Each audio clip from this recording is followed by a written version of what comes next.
ठरलं तर मग मालिकेच्या आजच्या भागामध्ये आपण पाहणार आहोत की आता सायली आणि अर्जुन तो रिक्रिएशनचा सर्व व्हिडिओ बघत असतात. तर त्याच वेळेस आता साक्षीने ज्यावेळेस ती अर्जुनला भेटायला आली होती आणि तिने समीरला फोन केला होता, त्यावेळेस साक्षी समीरला म्हणते की अरे तुला ती आपली 13 जानेवारीची पार्टी आठवते का रे? तेव्हा समीर म्हणतो कुठली? तर लगेच साक्षी म्हणते श्वेताची पार्टी. तर समीर म्हणतो हो हो, रात्री 2 वाजेपर्यंत आपण रिसॉर्टमध्ये धमाल करत होतो, पण तुला ती पार्टी सडन का आठवली ग? तेव्हा साक्षी म्हणते काही नाही. आणि ते सर्व बोलणे आता अर्जुनच्या डोक्यात येते. इकडे आता चैतन्य साक्षीचा फोटो त्याच्या मोबाईलमध्ये काढून विचार करतो की अर्जुनला आता साक्षी तुझ्या विरोधात मोठा पुरावा मिळालाय, तू अडचणीत येशील का? तर चैतन्य विचार करत म्हणतो की नाही नाही, साक्षीने काहीच केलं नसेल आणि साक्षीला त्या CCTV फुटेजबद्दल सांगू का? तर आता चैतन्य साक्षीला फोन लावू लागतो पुन्हा. चैतन्य विचार करतो की नाही नाही, मला सांगून नाही चालणार, कारण जर मी असं केलं तरी अर्जुन आणि माझ्या कामाच्या प्रोफेशनमध्ये अडचण येईल. तेवढ्यात आता अर्जुन आता चैतन्याला फोन करून विचारतो की साक्षी ज्यावेळेस पार्टीमध्ये गेली होती त्यावेळेस तिने आपल्याला त्याच्या मित्राचं नाव काय सांगितलं? तर चैतन्य म्हणतो समीर, आणि आपण त्याचा नंबरसुद्धा घेतला होता. तर लगेच अर्जुन म्हणतो की तो नंबर मला पाठव. तर अर्जुन म्हणतो की मला अगोदर नंबर पाठव, मी तुला नंतर सर्व सांगतो. तेव्हा चैतन्य म्हणतो ठीक आहे. इकडे आता साक्षी आणि महिपत हे त्यांच्या घरी येतात. तेव्हा साक्षी प्रेमाने अण्णाला मिठी मारत म्हणते की अण्णा, मला माहिती आहे की स्वाभिमान तुमच्यासाठी सगळ्यात मोठा आहे आणि तुम्ही कुणासमोरच वाकत नाही. साक्षी म्हणते की अण्णा, मी तुम्हाला सांगते की मी तुम्हाला कुणाचेच पाय धरू देणार नाही, पण आत्ता या नागराज सोबत आपल्याला बॅचअप करणं खूप महत्त्वाचं होतं. आपली जर टीम अजून घट्ट झाली तरच आपण त्या अर्जुनचा सामना करू शकतो, असे आता साक्षी महिपतला सांगते. साक्षी म्हणते की या सुनावणीच्या वेळेस सुद्धा मला वाटतंय की अर्जुन त्या तन्वीलाच टार्गेट करणार, आणि जर काही वेगळं घडणार असतं तर चैतन्यने आपल्याला सांगितलंच असतं ना. तेव्हा महिपत म्हणतो की त्या चैतन्यवर माझा अजिबात नाही विश्वास. साक्षी म्हणते की कमॉन अण्णा, तो चैतन्य माझ्यावर किती लट्टू झाला तुम्हाला दिसतंय ना, त्याला असं वाटतंय की साक्षी आणि माझं लग्नच होणार आहे. इकडे आता नागराज, राकेश आणि तन्वी एकमेकांसोबत भांडत असतात. तेव्हा नागराज म्हणतो की तन्वी, तू कशाला डोकं तापवतेस, तुझी कटकट बंद कर. तर तन्वी म्हणते की तुम्हाला काय जातं बोलायला, माझी इकडे आड तिकडे विहीर झाली, तो रविराज किल्लेदार माझं लग्न विपुलशी लावायला निघालाय. तर लगेचच राकेश म्हणतो की इकडे त्या विपुलला एक वेळेस सांभाळलं जाईल, पण कोर्टात त्या अर्जुनला कोण सांभाळणार? इकडे आता चैतन्याने अर्जुनला तो नंबर पाठवताच अर्जुन लगेचच त्या समीरला फोन करतो आणि म्हणतो की मी राज्याध्यक्ष बोलतोय. अर्जुन म्हणतो 30 डिसेंबरला माझ्या बहिणीची एंगेजमेंट आहे आणि मला ती ग्रँड करायची. मी तुमच्या हॉटेलबद्दल खूप ऐकलं होतं. अर्जुन म्हणतो की जवळपास 400 गेस्ट असतील, त्यासाठी मला तुमचं रिसॉर्ट हवं होतं.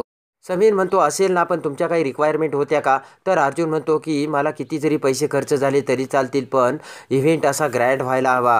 तेव्हा समीर हसतच म्हणतो की आम्ही तुमचा असा इव्हेंट करू की गेस्ट एकदम खुश होऊन जातील. अर्जुन म्हणतो की आपण भेटूयात का? पण लवकरच भेटूयात, कारण उद्या 12 वाजता माझी फ्लाईट आहे. तेव्हा समीर म्हणतो आपण 10 वाजता भेटूयात ना. समीर म्हणतो ठीक आहे, मी वाट बघतो तुमची. तर सायली फोन ठेवताच म्हणते की सर, तुम्ही त्यांच्याशी खोटं का बोललात, केसबद्दल का नाही बोललात? तेव्हा लगेच अर्जुन म्हणतो की सर्व काही खरं बोलून चालत नाही, हा समीर साक्षीचा मित्र आहे, आपण जर खरं बोललो असतो तर त्याने लगेच साक्षीला फोन करून सांगितले असते. इकडे आता अर्जुन हा लगेच समीरची भेट घेतो. तर समीर म्हणतो की तुमच्या बहिणीची एंगेजमेंटची ग्रँड पार्टी तुम्हाला आमच्या हॉटेलमध्ये करायची, त्यासाठी वेगळ्या आयडिया आहेत का? तर अर्जुन म्हणतो की फुल आयडिया आहेत माझ्याकडे. समीर म्हणतो माझ्याबद्दल तुम्हाला कसं कळलं? तर अर्जुन म्हणतो मी स्वतः तुमची माहिती शोधून काढली आणि आम्हाला असे माणसं लगेच सापडतात. तर समीर म्हणतो काय प्लान आहे? तेव्हा अर्जुन म्हणतो की प्लान हा आहे की हा इव्हेंट कोर्टात होणार आहे. तेव्हा समीरला मोठा धक्का बसतो. इकडे आता तन्वी ही तिच्या बेडरूममध्ये असताना लगेचच विपुल तिथे येतो आणि तन्वीला म्हणतो की तन्वी, तू जर बोर झाली तर हा घे इयरफोन. आणि लगेच विपुल म्हणतो की तन्वी, हा घे तुझा फोन, फुल चार्ज झालाय. तर प्रिया म्हणते काय करतोयस तू विपुल? तेव्हा विपुल म्हणतो की तुला लागतंय ना, त्या सर्व गोष्टी तुझ्या बॅगेत ठेवतोय. तन्वी म्हणते की मी पिकनिकला किंवा युद्धाला जात नाहीये, मी कोर्टात चालले. विपुल म्हणतो की अगं कोर्टात जाऊन पिंजऱ्यात उभी राहणारी माणसे मी फक्त फिल्ममध्ये बघितली. तुझा तिथे कसा निभाव लागणार तन्वी? विपुल म्हणतो, तू काही काळजी करू नको. तुला तिथे कधी जरी भीती वाटली ना, तू फक्त माझ्याकडे बघ. तुला लगेचच धीर वाटेल. तर रविराज विपुलचे ते सर्व बोलणे आता ऐकत असतो. तन्वी विचार करते की याच्याकडे बघितलं तरी सुद्धा मळमळायला होतं. याला काही कामधंदे नाही आहेत का? तर आता रविराज समोर येत म्हणतो की तन्वी, विपुल असताना आता तुला काही घाबरायचं कारण नाही. कारण तो कोर्टात आता समोर असणार आहे ना. कारण तू त्याची आठवण काढशील तिथे. तर हसतच तन्वी म्हणते हो.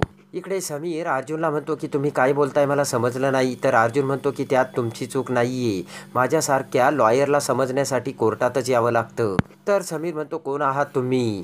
तेव्हा अर्जुन म्हणतो की ॲडव्होकेट अर्जुन सुभेदार. आजच्या खून प्रकरणात मला साक्षीविषयी माहिती हवी होती. तेव्हा समीर म्हणतो की बहिणीचं लग्न वगैरे हे सर्व खोटं होतं. तर तेव्हा अर्जुन हसू लागतो. अर्जुन म्हणतो की मला खोटं बोलावं लागलं कारण फोनवर तुम्ही माझ्या प्रश्नांचं उत्तरं दिली नसती. त्यानंतर अर्जुन म्हणतो की आता तुम्हाला माझ्या सर्व प्रश्नांची उत्तरे द्यावी लागतील. आणि अर्जुन म्हणतो की ज्यावेळेस पार्टी चालू होती त्यावेळेस साक्षी ही हॉटेलमधून बाहेर गेली होती का?